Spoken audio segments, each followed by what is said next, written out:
जय भोजपुरी रउआ लोग से एगो निहोरा बाकी लाल रंग के सब्सक्राइब बटन के दबा के भोजपुरी फैंस क्लब से जुड़ जाए जा और ये घंटी वाला बटन के दबा के भोजपुरी के सब जानकारी बिल्कुल फ्री में मोबाइल पे पाई जा। परिणाम भोजपुरिया जहान हम पंडित अनिकेत तिवारी आप लोग के स्वागत कर रहा बानी आप लोग के भाषा वाला आप लोग के favourite channel Bhojpuri fans club में। ए रिपोर्ट में रउआ लोग के बतावे चाह रहल बानी भैया कि खेसारी लाल यादव लेके आ रहल बारे परदेसिया गाना के रीमेक। जी हाँ भैया, बता दे खेसारी लाल यादव के लाइव के सबसे महंगा गाना बतावल जा रहल बा। परदेसिया सॉन्ग तो आप लोग सुन ही बनी जा। परदेसिया सब कहते हैं तूने मेरा दिल ले लिया, रेखा जी और अमिताभ बच्चन जी के आप लोग परफॉर्मेंस देख ले रही जा। वही गाना की रिमेक जो कि भोजपुरी में भइल बा और खेसारी लाल यादव आप लोग के नजर अयन। उनका साथे एगो बड़ा ही खूबसूरत हीरोइन भी नजर आवे वाली बाड़ी। उनका नाम का बा अगर कोनो जानकारी नहीं है, लेकिन परदेसिया सॉन्ग आ रहल बा भोजपुरी में। खेसारी लाल यादव बड़ा ही जबरदस्त एनर्जेटिक परफॉर्मेंस कइल बाड़े और ऐसा बतावल जा रहल बा रिपोर्ट भैया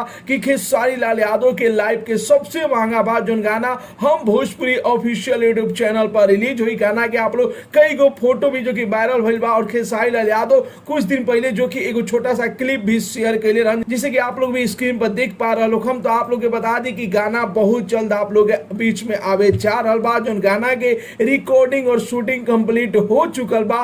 बढ़िया दिन बढ़िया डेट देख के आप लोग के बीच में रिलीज कर दिया जी परदेसिया सॉन्ग। आप लोग के बीच में रिलीज कर दिया जी रीमेक सॉन्ग बा और बॉलीवुड के महानायक बिग बी के गाना के रीमेक कैले बड़े खेसारी लाल यादव जी। तो बजट भी उतना ही लागल हुई, तो आप लोग इंतजार करिए। आप लोग के बीच में बहुत ही सुंदर जबरदस्त धमाकेदार और लाजवाब गाना लेके आ रहल बड़े खेसारी लाल यादव, जो गाना के नाम रही परदेसिया। तो भैया आप लोग के रिपोर्ट कैसे लागल और के एक गाना के इंतजार कर रहल बा, अपन राय जरूर ही कमेंट बॉक्स में बताई जा। और साथ ही साथ वीडियो के ज्यादा से ज्यादा लाइक करी जा, ज्यादा से ज्यादा शेयर करी जा और भोजपुरी जगत के हर छोट बड़ न्यूज जाने खातिर अपन भाषा वाला चैनल भोजपुरी फैंस क्लब के जरूर ही सब्सक्राइब कर लीजिए। तो मिला तनी भैया अगला वीडियो में एगो नया न्यूज के साथ है। तब तक के लिए बाय बाय, टेक केयर, जय भोजपुरी।